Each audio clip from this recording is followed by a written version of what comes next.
Hello，各位晚安。Hello，各位同学，大家晚安。那我们正式课程一样，15分钟后会开始哈。那前面同学问的一些东西我觉得蛮值得跟大家聊一聊。第一个同学问了一个这个为什么这个看一下上面3715的60分 K 会被跌破。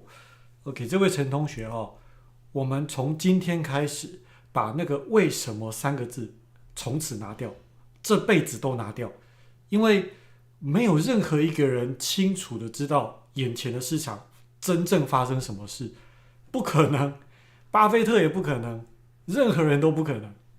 好吧，我问你，你知道我在想什么吗？不知道啊，那我也不知道你啊。全台湾2300万人，每个人的想法都不一样，所以不要管为什么，好不好？那你说为什么它的60K 被跌破？那这个为什么我就不讲了，因为我也不知道。但是我可以跟你讲几个东西，好不好？如果是我在这只股票，例如说我要做交易以前，我一定会先这样子看一下。当这只股票处在十字象限的右上角这边，这就不会是我任何想要做股票的这种动机都没有了，我不会想做。第二个是我看一下日线，看一下周线，哇，这个怎么样看都是人家上不去的地方了，对吧？所以你问我为什么跌，很简单啊。刚刚同学有人帮我讲啊，卖的人比较多。我们眼前300位同学，300个同学200个人要卖，100个人要买，那这只股票就一定跌啊。假设就只有我们在做交易，这只股票一定跌，想都不用想，而且可能还有可能跌停哦，因为有100个人卖不到，他就只好拼命往下卖，那没有人买啊，所以就跌了，好不好？然后再来，其实股票买卖的想法很简单，为什么会涨？很简单，因为跌多了。为什么会跌？很简单，因为涨多了。你可能会觉得这两句话是废话，但这两句话却是真正的原因。你问我为什么卖的人比较多，就这样。好，一定要想办法去改变，尤其是从现在起，这辈子完全把那个为什么拿掉。所以所有的电视节目在那边告诉你啊，这个涨跌是因为美国利息会怎么样怎么样，你都不用看，全部不用看。对，我冒犯到一大堆人，全部不用看，没有人真的知道为什么。我知道国安基金，那没有人知道，好不好？好来，那所以这只股票它已经处在我绝对都不想碰的位置。你去看我会想要碰的东西，你去看它前一段时间的涨起来，来。你去看它前一段时间从10几块涨起来的时候，你有没有办法在周线上面看到一大堆就下不去？你自己看，下不去的边界又下不去，有没有？我们看到这个力量，然后这样一路上去。那上去之前，来这边这个上去之前，我们看到本来的压力变成支撑好几个礼拜，这周线对吗？所以到现在这个位置，拜拜，我直接放掉，这样好不好？那有同学问说3714好，差一个数字，看一下3714，这什么东西啊？这一只来第一个长线相对位置，在一个右下角这个象限，所以这是一个好的象限。我们先看第一件事情，那回来到日线来看一下，日线的边界，哎呦，这个边界，如果是破底翻，这个边界值得观察，但是还不是来了就直接做 ，no， 因为它来的样子怎么样？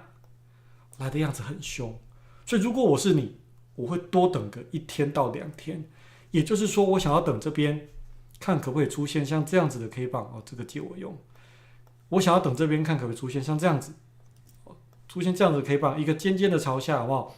隔壁我再来做，我再来开始计划要怎么做都不迟。所以现在的我不会很积极做这一支，我会这样子看，这样子就把它丢在旁边，就这样子看它。那什么时候会出现我要的？不知道，说不定明天是直接一大根杀下去，咻杀下去也好，反正我没有要下单，我就等我要的东西发生，然后我再根据我的计划，我的进场计划，我的出场计划做交易。那我顺便讲一下，如果这一支让我做到了，我吃在这种地方哦，我的第一个直觉就少说做到区间上缘哦，这我的第一个直觉，好吧？但是我现在不知道我做不做得到，因为眼前看起来是没有机会吃，这样好吗？然后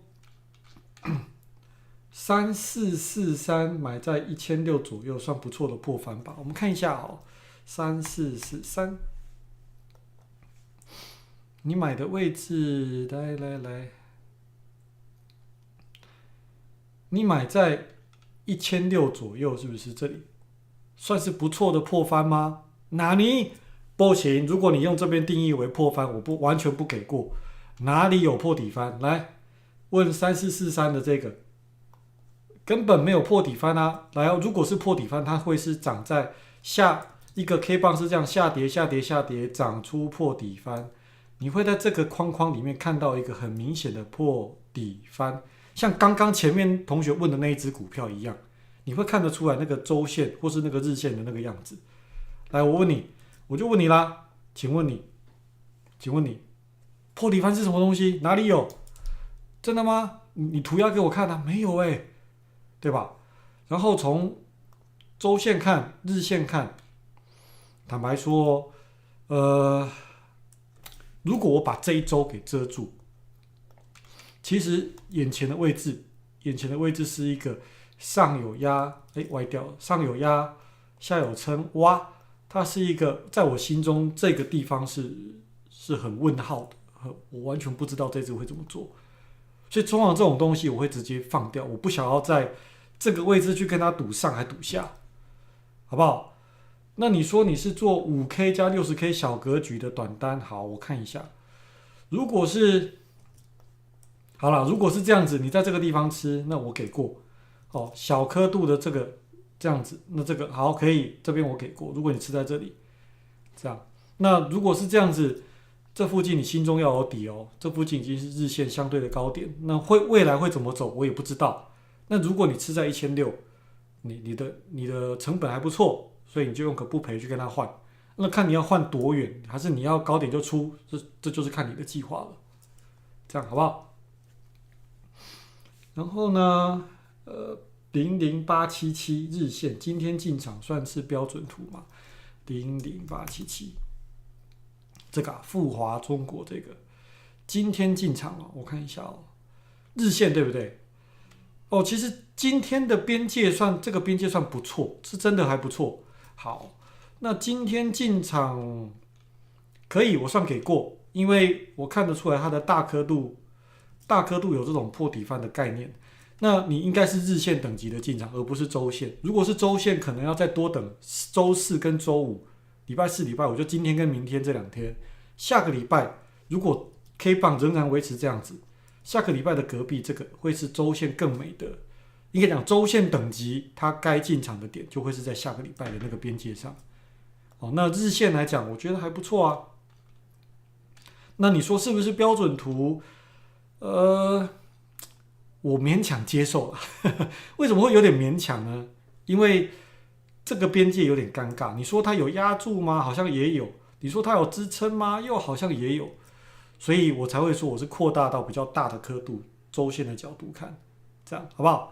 所以勉强接受，这样。然后呢，2482互换可以吗？2482互换哦，你是做日线吗？我看一下，长线格局对了，大刻度在这边，同学其实蛮会选，大刻度在这里，所以第一个角度已经对了哈。然后呢，互换，如果你是做日线的互换，你知道我在尴尬什么吗？因为这个边界它没有到很清晰，你看到它是忽上忽下，忽上忽下，它没有乖乖的停在这个边界上，所以你说有压力。本来的支撑换压力好像也有道理，这里说支撑也有道理，这个我不知道，好不好？我刚才有人问我，有同学问我说我棒球的手背位置是哪里？目前都还在乱跳，就是就是我们就乱排嘛，反正就排到哪一个守哪一个，大概这样子。那我跟大家讲个好笑的事情，我上个礼拜我这辈子第一次当捕手。当捕手你以为很简单对不对？就接投手投的球啊，防守都没你的事。屁呀，好恐怖哦！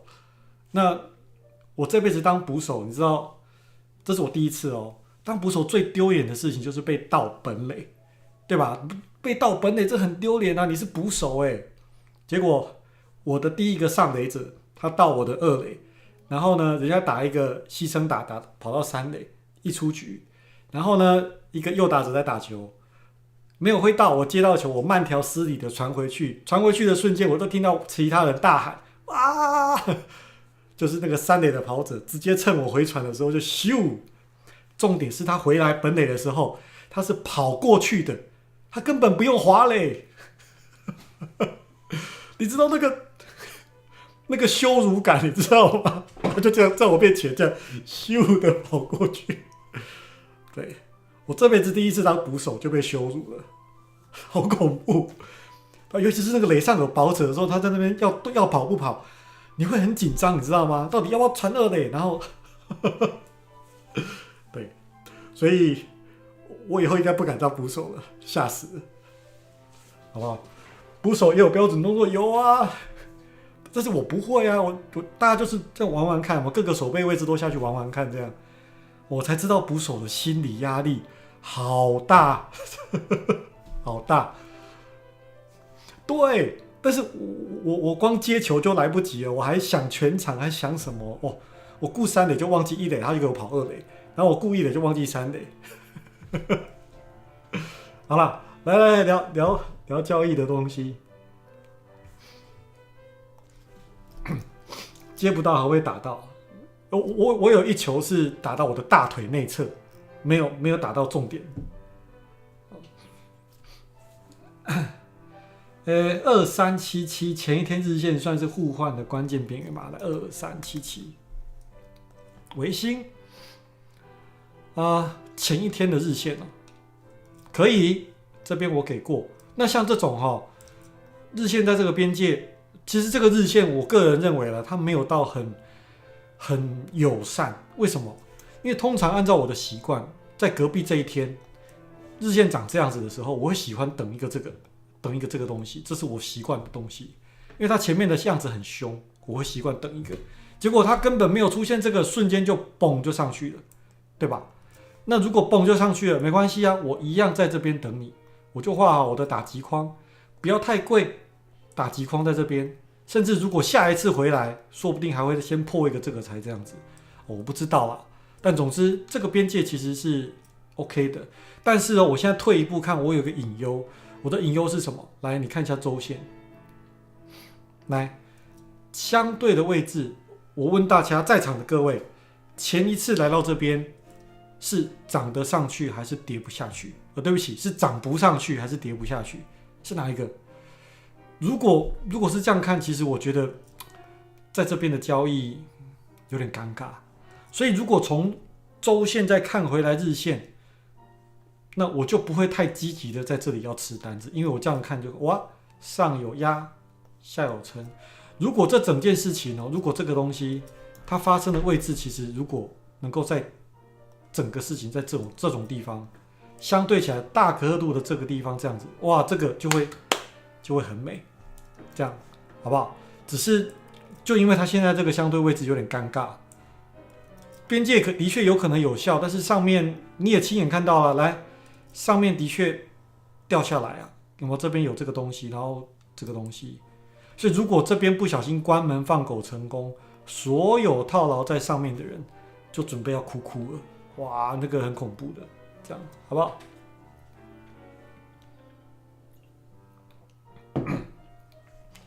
然后2409有达60K 算互换边边嘛？好，2409。等一下讲完友达我们就先暂时的把时间留给我今天要讲的两条线的主题。各位可以准备好一些股票，因为等一下我会有大量的时间留给大家，我就会给大家说，先不要贴，先不要贴，先不要贴哦。我会留给大家说，你你来丢股票上来，我们立刻1秒钟找出那个2条线，好不好？等一下会来。那你说友达了 60K 哦，来，我跟你说，做 60K 的互换以前，各位请养成一个习惯哦，现在9点钟了，养成一个习惯，不要只看这个刻度，你会被这个刻度给吸走，见数不见零。什么叫零？日线刻度，来。日线刻度在这个位置，任何一个60分 K 在这边，我都不想理它了，因为大刻度不对，在短刻度里面我看都不看，这样你可以理解我的想法吗？我为什么会说不对？长上影线加上长长的 K 棒往下杀，这个边界加上前面这边这个人这边这一堆，很明显有人告诉我这边在干嘛？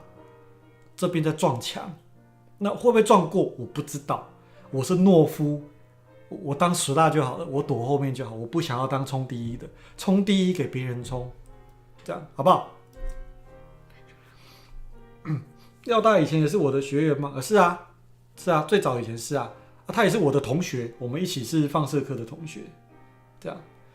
那有人问欧元，等一下我们有机会再去看一下欧元，好不好？让我先把今天的正课的部分这样子。那有同学问说，到了打击区建仓的技巧这些，请等我一系列的把眼前的这些课程一路带过，那大家会有机会这样一路学下去。我会把最后面如何挥棒的那个细节都一路讲过来，所以请大家等我，给我几个礼拜的时间，我们照顺序。所以上个礼拜我就当做所有的人都看过上个礼拜的影片了，你的观念已经先对了。什么观念？只看纯 K 棒的这个价格的观念是对的。所以呢，第二个步骤就是今天的新手的第一步，你要画出2条线，叫做压力与支撑。底下这句话来跟我念一遍：只有好的位置才值得出手。注意这句话哦，只有好的位置才值得出手。我们每个人的筹码都是有限的，没有人有无限制的金钱。那既然是有限的筹码，你就要换算一下了。我这个筹码花在哪边比较划算，比较值得？对嘛？你一定有这种想法过啊！你做生意也会这样想，对不对？买房子你也会这样想，买股票也要这样想啊，都一样，好不好？来咯，有同学是第一次跟直播，好，那记得去把上一个礼拜的这个直播看一下。那我这个想法的来源，2条线的来源是来自一位大哥。这位大哥其实我曾经在我的影片里面讲过蛮多次，他算是敲醒我的一个很厉害的神人哈。那他连图都没有看，他就只看价格。我说过，就只看报价数字哦，纯数字在跳来跳去，跳来跳去，这样就可以下单。那我曾经问他说，交易的秘诀是什么？哦，在现场，他就跟我讲2句话，就这里。就买在跌不下去的地方啊，卖在涨不上去的地方啊。我说过了，我当时笑笑的啊，是这样子哦。然后我心里面在讲，大家应该都会读唇语对，或是读腹语。我刚刚讲的东西，应该大家都听得出来。我的心中在骂他，我说你明明就不想跟我讲，你讲这2句话只是想要打发我啊。如果我知道这个，我就不用来问你了啊。废话，不是买在跌不下去的地方，卖在涨不上去的地方，不然是干嘛？那后来我就说，你可不可以让我去你家跟你看盘？结果我就真的去了，他也真的让我去。那中间的细节我就不再赘述，我直接讲。他看盘的时候，他的萤幕没有图，一张图都没有，没有这种图表，完全没有，就是价格。然后看着日元期货的价格跳来跳去，就说：“哎呦，这里下不去哦。”拿起电话就打给他的营业员，帮我挂70口日元，在哪个价格？我就看着他的挂单直接出现在那个前面的荧幕上，就这样子。然后他也没有真的教我，我就问他说：“佩波嘞，你怎么知道的？”他说：“你看久了就会，要求看久了就会。”那个大哥现在已经早就退休了，他年纪现在应该已经60几、70岁了。他早就已经云游四海，去山中有没有好好的休息去了？他不做了啦，这样 OK。好，然后再来，那个大哥现在已经完全不做，你都已经有好几亿了，你做什么啊？而且他的年纪，他自己说他年纪大了，眼睛也开始不好，身体也开始不好，所以他其实是花时间去干嘛？去养生，让他的生活过得很舒服哦，这样子。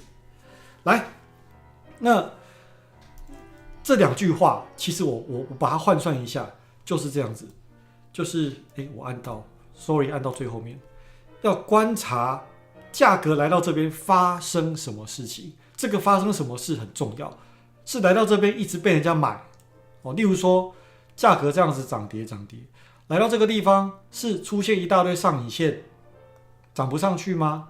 还是它来到这个地方是一大根长红往上涨，把它冲破？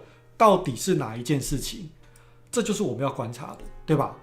所以你一定不喜欢买贵嘛？各位为什么都要趁百货公司周年庆的时候10月份，然后跑去1楼狂扫那个化妆品，对吧？你的老婆、你的女朋友应该就是在那个时间点跑去扫化妆品，为什么？因为百货公司打个多少9折、95折，不过才9折就一堆人了，对吧？没有人买东西喜欢买贵，都喜欢买便宜，所以就是先从这个观念出发。但是买便宜也不是便宜就乱买，因为便宜还有更便宜啊。你要观察一下。好，等一下我继续讲哦。来，2条线不是一个精准的价格，等一下我会带大家看怎么做，好不好？它不是精准的价格，它是一个区域。来，各位，旁边这个地方，你会怎么画出2条线？用你的眼睛水平线哦，最近期上不去的边界在哪里？对吧？最近期下不去的边界呢，在哪里？在这里。你画这里也给过，画这里也给过。事实上，来，我现在讲很重要的东西，整个区域，来，这整个区域都是价格下不去的地方。我不知道下一次来到这个地方会不会停住，我不知道，但是我亲眼看到这件事情，有没有？来了，长毛边，我们看到这个下影线来了，下影线，各位知不知道上下影线会怎么产生的？来，我们用眼前的这只友达就好了。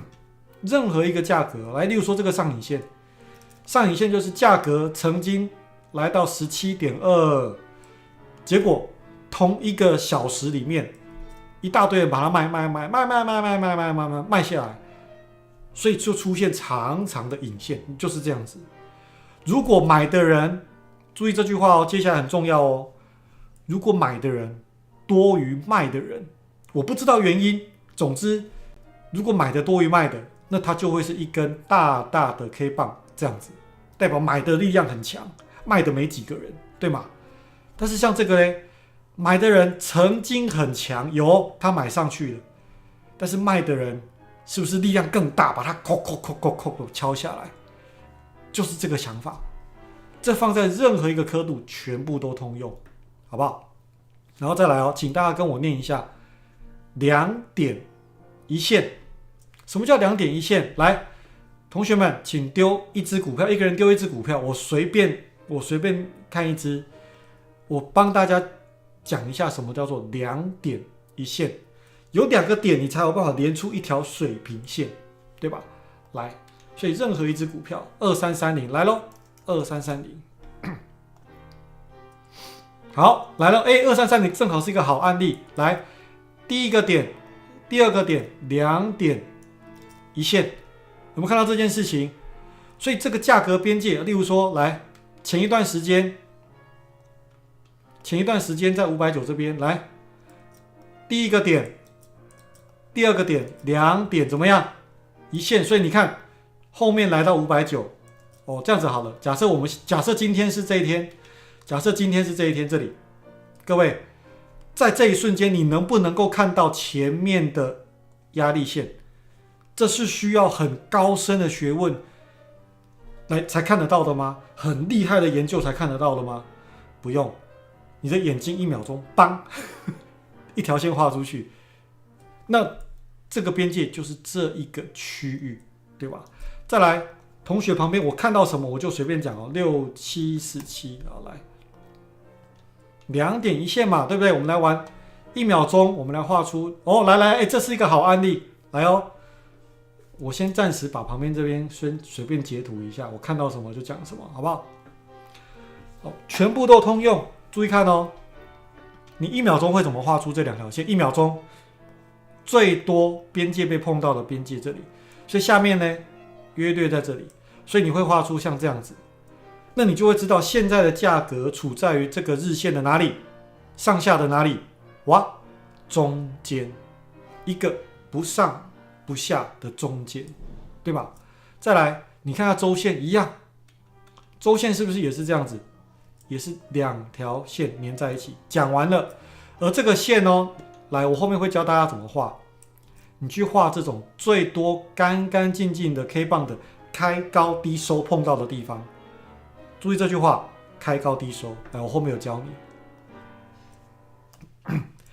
2条线，我说会随着最新的行情变动。我先把这些讲完，等一下我会继续的聊旁边的东西，好不好？请问各位，在最新的这个价格里面，如果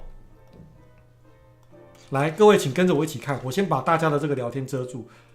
如果行情来到这边，你会怎么画2条线？行情在这边1秒钟最近上不去的边界跟这边，好不好？我不用画得很精准，因为它就是一个区域，就是这一区跟这一区。底下嘞，这里，所以我的2条线会是一个，我用框框来画，这个框框，这个框框跟约略这个框框，大概就这样子。随着行情的进展，来到这边，你有没有看到有新的框框出现？有看到吗？所以它会随着行情有一些变化哦。所以来到这个地方，哦，这是下缘，这是上缘，所以你们看到上缘。就这么精准，这里就这么精准，好几个 K 棒的边界怎么都在这里啊？我先说哦，2条线不是来了直接吃哦，好不好？要看它来的样子。但是我只是要讲的是，它的边界会随着市场的定义、市场的变动而变动，这样 OK 吗？尤其是像来到这里，你知道像这边的2条线又会开始变成，哎呦，怎么这里有一个边界？这里有一个边界越来越窄，有看到这件事吗？越来越窄，越来越窄，越来越窄，越来越窄。所以当价格来到，我看一下，当价格来到这边，你看到什么？你看到什么？边界换了，变成这样子了，有看到吗？然后这时候你就知道，哦，这个边界好像是空方很喜欢的边界，然后就下去了，对吧？好，来继续聊咯。2条线来了，不能直接吃，今天不会讲。今天不会讲到，我们先来讲值不值得出手，好不好？所以 K 棒的开高低收这个最长停顿的关键边缘，你去把它画出一个小区间。等一下我们都会用一大堆 K 棒来讲，而这个关键边缘越干净越好，越少 K 棒穿过来穿过去越好。来咯，旁边的同学问的 K 棒，来，我们刚刚看到2241，好，来22441。然后刚刚好像还有同学问欧元，对不对？来，这个周线我1秒钟2条线，这边跟这边。日线呢？日线1秒钟2条线，这边、这里。日线的上缘哦，可能还是在这里啊。这边不过这边其实已经有出现这样，所以日线的刻度大概就是长这样子。然后刚刚这个就是我们讲周线的。不过有个好处。我的下一张投影片有，在这个地方，大小刻度正好在同一个边界上，这是一个很值得观察的边界。好，再来咯8201，然后待会下一个看欧元。来1秒钟，2条线，1、2，1秒钟。如果你1秒钟辨认不出来，那就代表。例如说它的小10 K， 小10 K 1秒钟辨认是长在这边，1秒钟哦。如果你短线1秒钟辨认不出来，你就拉到大一个刻度，你就会1秒钟看得到2条线。来，如果是周线呢？我们不要用现在的，我用前一段时间周线1秒钟咚咚2条线，对吧？后来新的2条线出现，有看到吗？它其实一直在变化。你把这个上下缘就想象成是一个河流，河流沿着那个河岸在流动，有没有？价格会往阻力最低的地方去流动。那什么叫阻力？我讲的是主旨的主，不是主要的主。什么叫阻力？当你在市场上看到那个边界，那个就叫做阻力，对吧？我现在都先不管什么惯性对不对，我先都不管了，今天不讨论这件事，我们今天单纯讨论值不值得出手。好，再来刚刚的欧元，那我们就来看一下欧元。那这里有欧元期货，我就用它来看好了。来，欧元期货的周线1秒钟咚咚啊，这样子2条线。日线呢？这日线，等一下，我应该不要叫欧元期货，我叫欧元的外汇好了。我随便叫好不好？外汇的日线1秒钟2条线。来，日线这个好玩了，这边有个边界，对不对？上面的边界呢？上面的边界目前大概在这个附近，下面在这里。那中间这一段还没有经过上涨的测试，这里，所以这个边界我还不是很明确知道，但是我隐隐约约知道这边价格来到这里可能会遇到一些抵抗，但是它还没经过上涨的测试，我也不知道，所以目前边界画了出来，大概是长这样子，有没有？你说更小刻度可不可以？可以啊，5分 K 来，5分 K 1秒钟1、2。我画歪的，不要理我，反正你心中想象一下，1、2，也就是说，下一次如果这边来到这边，这才是值得的位置。所以，如果我现在要在这里做多，这就不值得，有没有？然后有同学说台指的周线，好，来，我们来看台指。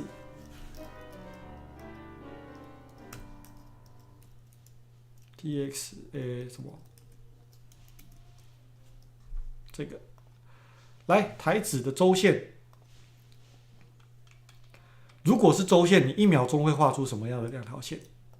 这里跟这里，对吧？1秒钟，所以你如果事先在前一周，这一周在这里你如果事先在前一周画过周线的2条线，你值不值得在这边继续的做多？我讲的是在这个位置做多，不是在底下做多。同样的道理，如果你之前有跨过前一段时间的2条线，这边这个边界，这里低点、低点、低点、低点，虽然破底，但是它的收也约略在这附近，有看到这件事吗？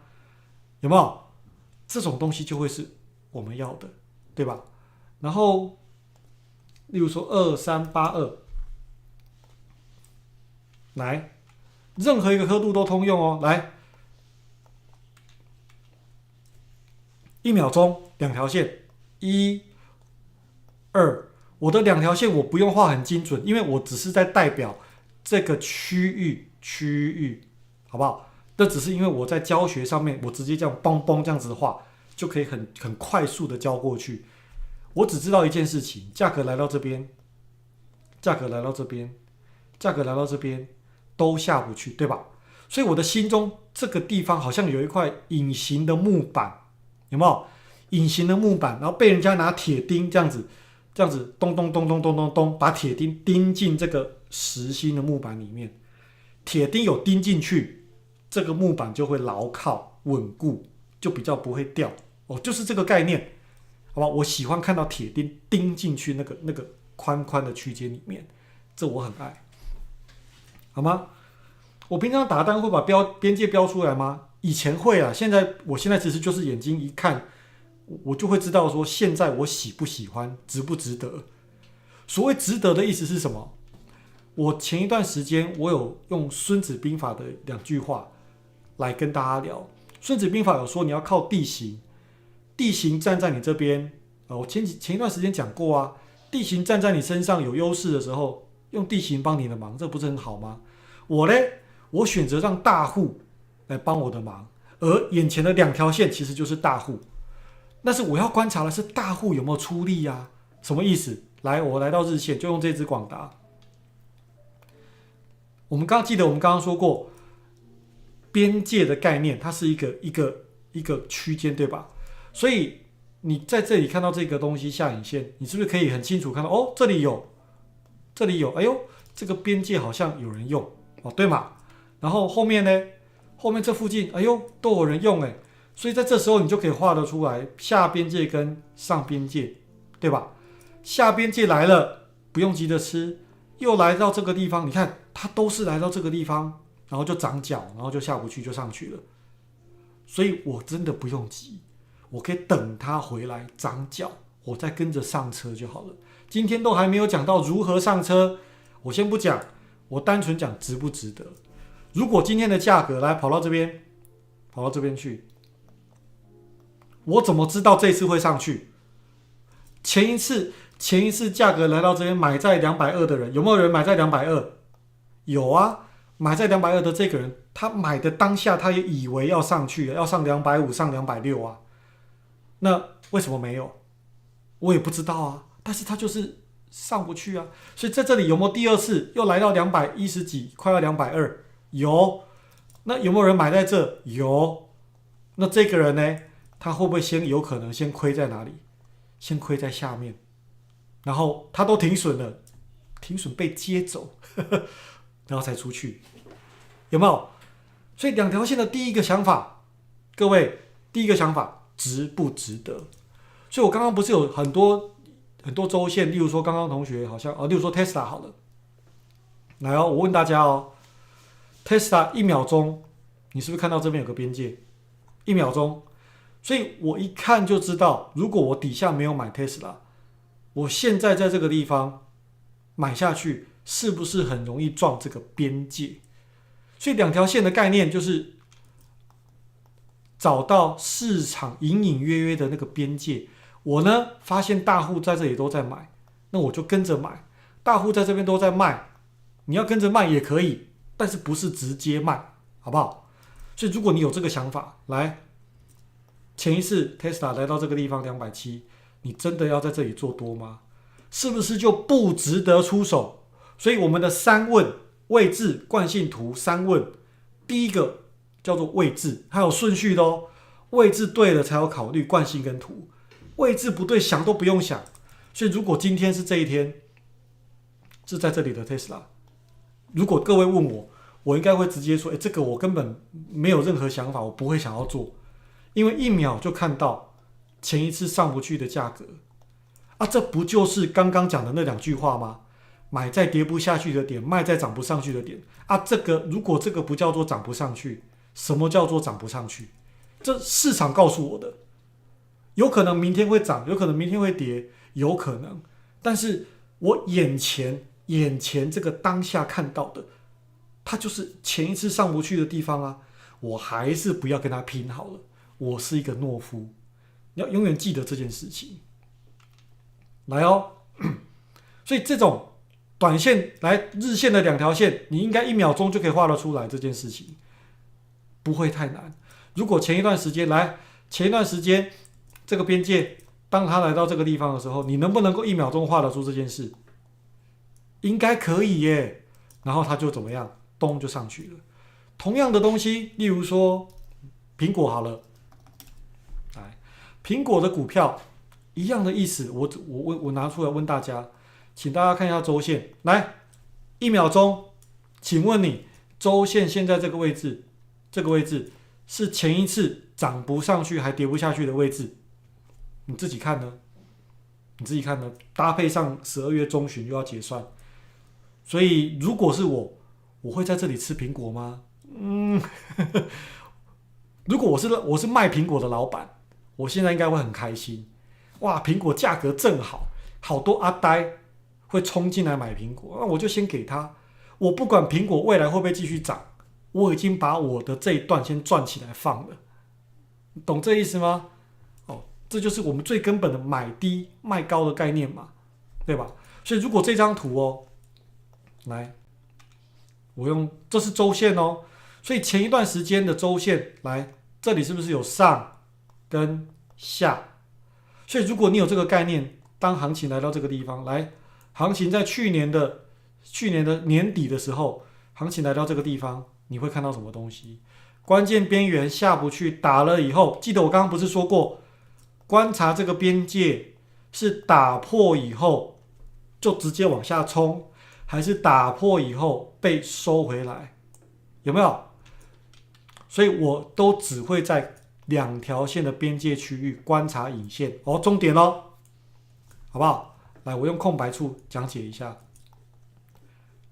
我不会在2条线的中间去做任何的判断，我不想理它。这边有出现上影线、下影线、破底翻、互换啊什么的，我都不想理它，除非它能够重新让我定义出2条线。那我只会在哪里理它？我只会在2条线的关键边界区域，也就是说，当价格来到这边，这是我空方要在乎的点。如果我喜欢做多，那这就是我要做多在乎的点。所以我就只会判断值不值得。包含前一段时间，例如说我自己也有吃的巨大，我还拿出来跟大家讲的。你在日线来看，来，记得我们刚刚说过2点一线，对不对？一个点来了，对不对？这个价格这是一个点，上去又回来，怎么样？2点一线，你是不是画得出这件事情？然后就上去了，对吧？所以当这次价格来到这里的时候，来，价格来到这边，来到这里，对我来讲，我不会喜欢在这里做多，因为这很明显啊，一个上影线长在边界区域外面，这我不喜欢，对吧？但是如果要重新这样子，它有没有又一个新的2条线出现？有因为它又多整理了好几天，都撑在这边，上不去下不去，上不去下不去，那这不就是新的边界区域？而且你看哦，怎么就这么刚好？这个边界172点多，怎么这么刚好？这个边界被撑住，奇怪了，这个市场怎么好像有一个隐形的铁板、隐形的木头一样，在这边把你盯住？我也不知道，但是这放在任何东西都通用，任何，例如说，同学说3231 60K， 哦，今天有同学有人知道3231，来，它的 60K 也是一样啊。如果 60K， 你现在这样看，现在这个位置，哇，可惜了。好的边界在哪里？好的边界是不是在前面的这里？这个边界不会太难判断呢，对吧？然后你说日线，日线的2条线来，1点、2点、2点，一线对过来。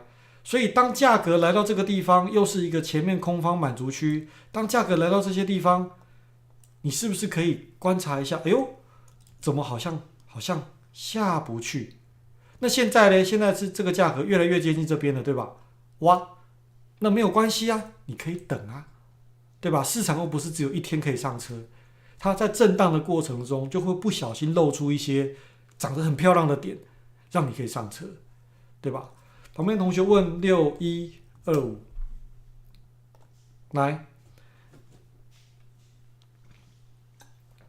1秒钟，第一条线这边的边界应该看得出来，甚至这个上影线它帮我很明确的界定出这里上不去，配上上影线，所以我不会喜欢在这种地方做，对吧？因为前一次也是这边上不去，对吧？那下面的线呢？下面的线我可能勉强画在这边，这边还没经过测试，所以底下这一条线有点尴尬，我还不确定在哪，但至少我可以知道眼前我不会在这边直接吃，有没有？来，有同学说苹果市值3兆美元，然后 AI 发酵，智慧手机迎复苏。等一下，这个我一定要讲一下。来，苹果手机这个新闻，你为什么在去年底的时候，来，不是去年底，上个月份11月份，10月份、11月份，你为什么不出现这个新闻？啊，要到这个时候才要出这个新闻 ？Are you kidding me？ 有没有？不要看新闻，不要看新闻，好吗？新闻现在写这个，你想是谁写给你看的？好不好？你要想这件事情，他为什么不在这里写？不在这里写，他为什么出现在现在这个地方？昨天的新闻为什么？哦，我不知道会不会涨跌啊，但是就这样想啊，好不好？来说小纳也是一样啊，眼前的两条线，1秒钟一条线，2条线，对不对？都一样。好，再来哦。我刚刚同学说要看黄金，来，黄金的小时 K 哦，一条线，2条线，我都没有画很精准，因为我用滑鼠这样乱画的。但是目前看起来这个黄金有点底下一直往上，上面这样子，这个黄金往上的力道似乎比较强，所以看来这个线比较容易破掉。我讲上面的线就这样子，但是我也不会追，所以总之我不追。你放在5分 K 可不可以？可以，全部都通用。来，5分 K 一样啊。所以你看，刚刚在2051这边买黄金的人，就5分钟前而已，他现在已经哭了，因为他底下可能停损在2047，对吧？那你说这个2条线，如果你事先就把2条线画出来，我先不管大刻度长什么样哦，我就先管短线我眼前看到的，你是不是早就知道这附近绝对不会是想要做多的？所以你这时候你就可以躲在后面，在侧面，然后看着一大堆人在这边做多，有没有？你在旁边偷笑，你们在这里做多，包含你现在就看着有人在这边做空，有成交量，有人在这里做空，做空在2047.5的人，你在想什么？前一次下不去的地方啊，上面上不去你不做空，然后你空在下不去的地方，你懂我意思吗？对吗？你这样想就会觉得你不对啊，上面上不去，你为什么这么好空？你为什么不空？啊，撞地板的才要空。那现在呢？换做空的哭，然后等一下打破以后，空方停损，它又掉下来，他再追一次，又停损一次，对吧？所以这也是为什么我最早期是做突破，因为网络上跟书上都教突破，到后来我已经变成不是做突破的，我变成在外面看戏，看大家去撞墙，然后看得很开心，这样好不好？我很坏的，我很贱的，好吗？在市场上，你越坏，你越可以当赢家。你不要当个好人，去帮人家撞城墙，好不好？刚刚在这边撞空方撞这个底下支撑的这些好人，现在已经哭了，对吧？好不好？东西要看原油，来原油。我想想看原油，那我们就刚我旁边有开原油的，不对，不是这个，对，就是它。原油2条线哦，日线的2条线哦，这个好玩，因为它走在趋势中，所以曾经的2条线，你看哦，一样啊。前一段时间的2条线这样子，所以你就知道来到78不要乱急。你看78涨上去瞬间掉下来，有没有？这个下缘现在打破了，对不对？所以最新的2条线，这边我不会等，我这边不会刻意去定义2条线，我会等它出现2点一线，对吗？所以重点就在于我要逮盘整，我想要抓盘整这件事。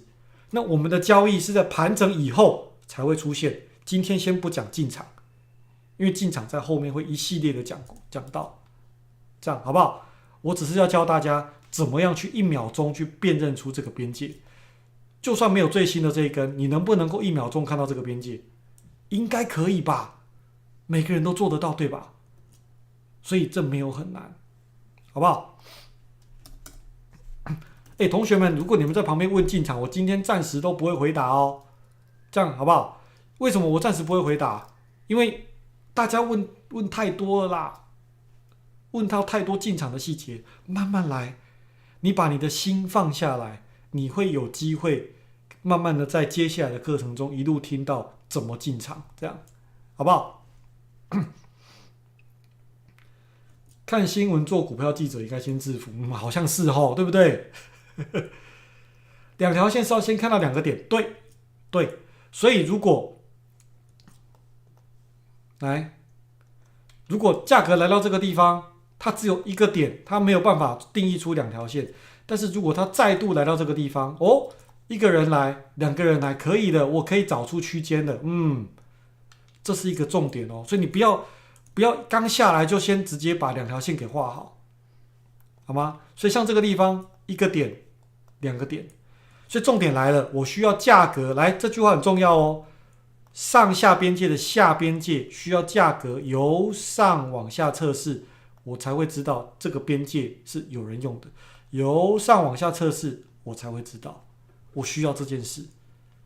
因为如果它不是由上往下，如果它是这样子，来注意看哦。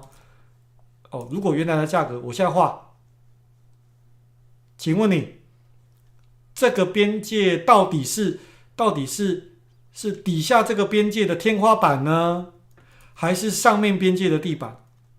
你这个时候会不会有点犹豫啊？到底是谁？一不小心这边稍微弯下来，哇，这就变成是空方的天花板的边界，对不对？所以我需要它再度的由上往下踩，我才会知道原来天花板跟地板在这里。我需要由上往下踩，这样好吗？两条线的宽窄有，我不喜欢窄窄的两条线。例如我随便看一下原油现在有没有。来，这是一个好案例。来，例如说现在这样子，这种两条线的区间，这也是7010，这也是7020，这上下大概才$100的区间，这个我不要。为什么？因为就算我看得出两条线，但是我一做多，假设我在这边一买多，按下去没多远，哇，就撞上面的线，所以两条线很窄的我也不要，我需要两条线有一点点空间，它要打开来。所以如果它的区间是这边咚上去又下来，区间变成是这样子的，有没有？区间被我打开了，那这个地方我承受这样子的风险，去赚取这样子的利润或翻亚当的利润，那或许就有帮助哦。评估一下划算不划算？又回到第一页投影片，值不值得出手？我要评估啦，我拿100块钱去换多少？如果你拿100块只换100块，然后你胜率又没有很高，拿100换100，我何必呢？我不如就不要下单。我拿100出来，少说换个500、600、700，或甚至是1000嘛。你懂我意思吗？我就是要评估这样划算吗？我要评估这件事，这样好不好？有同学说只做标准图真的能稳定获利，其实真的啊，光只做标准图这件事，好不好？然后我这里还有一只股票，例如说2615，来1秒钟2条线，52块这边的线你应该早就可以根据前面这边画出来。所以你说我们的图形上能不能看得出来涨不上去的边界跟下不去的边界？图形上早就看得出来了。所以前一段时间来到底下，你应该早就画得出这个边界来，45啦，45点多啦，46啦，随便，反正就是这个边界。如果这是周线哦，如果这个边界不叫下缘，那什么叫做下缘？价格来到这边下不去，来到这边，曾经应该要一路往下去，却没有，却这样子，有没有看到？所以你应该一看就知道了。OK， 100换100，不要下单也是省100。对，好不好？2点之间的距离，这跟你使用的刻度有关。基本上我会希望在近期内我就看得到这种一大堆 K 棒的上下。如果是这样子，如果是这边借我用，这个有一个隔很远的，老于，这里有边界，这里有这种我心中会知道说，有啦，有边界没错，但是这个边界在近期没有很多人理它，至少从这个11月到这时候是4月、5月，有半年的时间都没有人测试过，对吧？这个我不会想要理它，这样，这跟你使用的刻度有关系。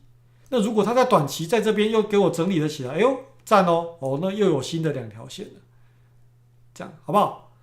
台币的汇率其实都一样哦，任何东西都一样来，现在这样涨上去了，对不对？我的2条线，第一个直觉这边跟这边，所以早上的小纳在这附近，你说这附近如果你有做多，会不会很难？好像不会，因为这个隐形的铁板就在这附近啊，对吧？时间已经9:40了，哇，我的投影片还没到最后一张，好吗？今天我这样跟大家讲的东西，借由刚刚这么多的这些同学问的股票，我是不是直接就告诉大家两条线？所以我最常做的事情是，我切大刻度的2条线一叫出来，然后就判断喜欢不喜欢，喜欢不喜欢，喜欢不喜欢，不喜欢丢旁边，不喜欢丢旁边，不喜欢丢旁边。我也没有把全部的股票扫过，我做的都是大家耳熟能详的那些股票，就这样子。包含像我手上有，例如说美股，我有银行的那个什么花旗银行的C， 这样 CT 来。这个是日线哦，1秒钟，请你告诉我，1秒钟日线现在在什么位置？是不是不值得在这里继续做多的位置？如果你有多单，你要抱着我没意见。但是如果你是空手，你真的要跟人家冲在这个位置吗？真的吗？因为我就1秒钟就看得出来，对吧？所以真的不会太难。那你说，如果你看过周线，来。前几周都下不去的边界，包含更早在2020年下不去的边界，2021年也下不去，22也下不去，对吧？所以你说这个边界当然是吃啊，这个想法 OK 吗？统一超2912可以续报吗？来，我给这个问续报的同学哈，能不能续报？你的成本在291，等一下。2912的成本259，好，来我问你，今天讲完这个就下课，其实已经超时了哈。要不要续报不是放在我的嘴巴里，我今天跟你讲说出，你明天出掉，结果大涨，要不要怪老于？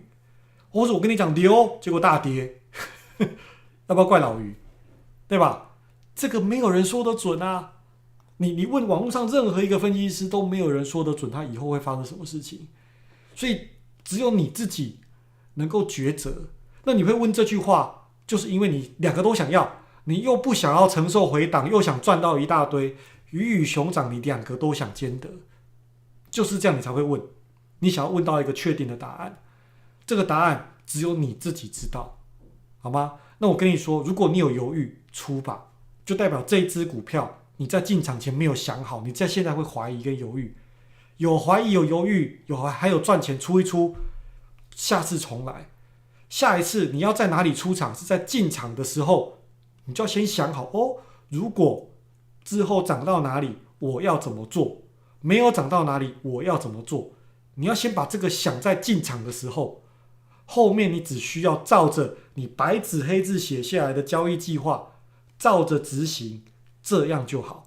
而这样子你就不会在持仓的时候，在中间怀疑跟犹豫，说到底要走不走，要走不走，要走不走，要走不走，没有人知道，就看你要做短线啊还是长线啊，随便你，这样好不好？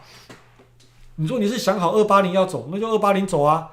那你现在就看他鬼混就好啦，你就不要理他啊。你说但是如果跌下来怎么办啊？谁叫你自己规划280才要走？